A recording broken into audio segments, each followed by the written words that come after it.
Hi అండి.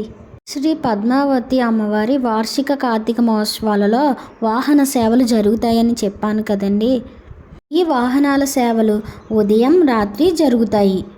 17వ తారీఖు సోమవారం ధ్వజారోహణం ధనుర్లగ్నమందు, 18వ తారీఖు మంగళవారం పెద్ద శేష వాహనం, 19 బుధవారం నాడు ముత్యపు పందిరి వాహనం హంస వాహనం, 20 గురువారం కల్పవృక్ష వాహనం, 21 శుక్రవారం పల్లకి ఉత్సవం గజవాహనం, 22 శనివారం సర్వభూపాల వాహనం స్వర్ణరథం, 23 ఆదివారం సూర్యప్రభ వాహనం రాత్రికి చంద్రప్రభ వాహనం, 24 సోమవారం రథస్వాహం అశ్వవాహనం, 25 మంగళవారం పంచమి తీర్థం మరియు ధ్వజారోహణం.